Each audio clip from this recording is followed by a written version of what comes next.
When it comes to management and so-called god games, there are a select few titles that comprise my gaming history, namely Roller Coaster Tycoon, as well as The Sims and SimCity games. While few in number, I spent countless hours glued to my computer screen with each building, managing, and grinding away. I spent many a marathon session trying to generate enough cash flow to afford that huge roller coaster, or upgrade my city to Megalopolis status in SimCity. And while things have been quiet on the sim front for me of late, 2 Point Hospital looks to be a game that at least has the potential to join that exclusive list of standout, addictive sims. You may recognize the concept of the hospital sim from the 90s hit Theme Hospital, and indeed, this game comprises a few former developers that worked on the game as part of Bullfrog Studios. I got an opportunity to sit down with two of the team's co-founders, Gary Carr and Mark Webley of the recently founded 2 Point Studios. They patiently and enthusiastically walked me through a detailed demo of the game, and even let me try my hand at the first stage. In their demo presentation, they had already constructed a large, thriving hospital crawling with staff and patients alike. While the game is not quite a direct sequel to Theme Hospital, you could certainly say that it acts as a spiritual successor to that game, and runs with its basic premise, just on a larger, more elaborate scale. While Theme Hospital generated individual segmented hospitals and situations for each stage, 2 Point Hospital takes the foundational gameplay elements and works them into a much larger framework. You now essentially have a massive overworld, and create a sort of network of various medical centers, whose production, upgrades, and revenue affect and contribute towards one another. You can bounce back and forth between hospitals, invest newly gained unlockables into older constructions, return for higher rankings using new upgrades, and so on. One standout aspect of the game for me was the charmingly cartoony aesthetic and detailed, often exaggerated animations of each person. Every character model always seemed to be engaged in some sort of unique and individual activity, and in fact, everyone has their own individualized traits.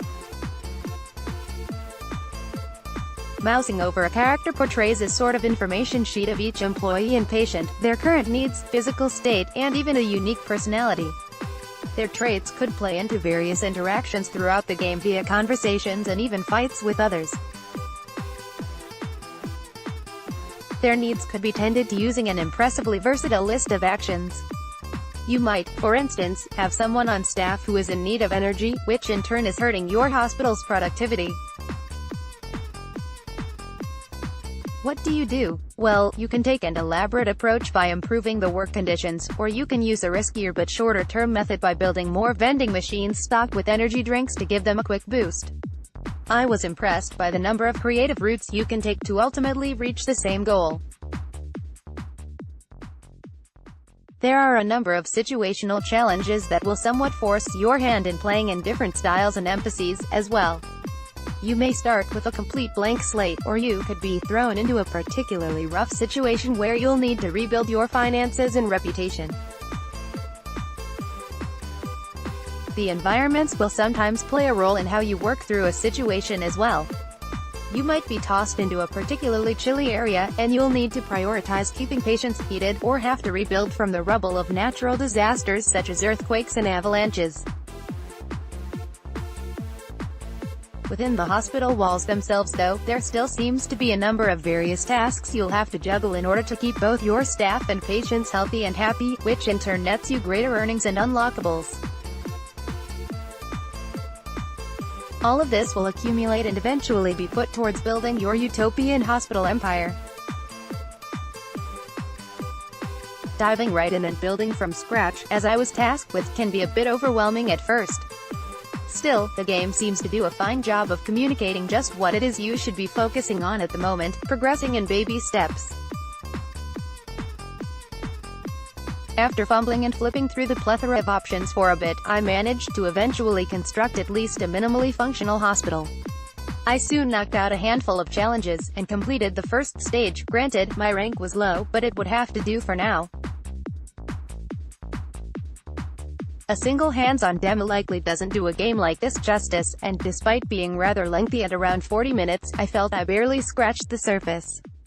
The UI certainly helped me cover a lot of ground in a little time, as it was user-friendly, and most of the informative bits were clearly laid out while still being extensive. You've got simple point, click, and drag controls, along with a subtle but useful function that helps you place items more efficiently by snapping them onto a grid. I was happy to see key commands kept to a minimum, as I tend to live and die by clicking, dragging, and scrolling, particularly with sim games. You simply execute a simple click and drag to lay down a room, be it a ward, general diagnosis room, staff room, etc. These rooms will take care of staff and various patients depending on their diagnosis. From there, you flesh it out to your liking and hire on some doctors, nurses, etc. to tend to it, and you can choose from a list of a few people that vary in skills, expertise, and cost to employ. You can also continue to tack onto rooms, move or rotate them, bulldoze them, and initiate other building tasks with relative ease. You've also got a handy checklist of tasks to accomplish on the top right of the screen, and an organized list of items and building pieces, from which the game filters to the essentials for each newly constructed room. Of course, you can also take creative liberties and spruce up rooms to your liking, adding decorative plants for morale, and fire extinguishers for extra safety. In a nod to publisher Sega, you can even eventually throw in a Sonic arcade machine in the hallway that's sure to help keep people happy. The game then becomes a balancing act of maintaining finances, building up your hospital, and keeping everyone satisfied. While one might think tending to sick patients and stressing over the finances and upkeep of hospitals can be a downer, the developers were clear that they sought to have as much fun as they could with these concepts. At the same time, they still aim to provide a semi-authentic and detailed experience. There was definitely plenty of cheeky humor in my demo and presentation to help counterbalance the gloominess that one might typically associate with a hospital atmosphere. To my amusement, I saw one man sporting Elvis garb and trotting along as he rocked out. Apparently, he had a psychiatric condition. I also noted people scrambling like a Warner Brothers cartoon to bathroom stalls when sick, and the odd sight of a guy with a light bulb for a noggin, indicating he was lightheaded. The game even keeps the concept of death lighthearted, as a deceased patient will turn into a ghost, which must be busted by a specialized janitor. As the wobbly Wallace and Gromit-esque art style would indicate, this game clearly doesn't take itself too seriously. Based on my experience, 2 Point Hospital certainly has the potential to help revive the genre of management sims, despite its many obvious direct similarities to Theme Hospital. There is no official release date of yet, but you can look for the game to hit the PC sometime in 2018.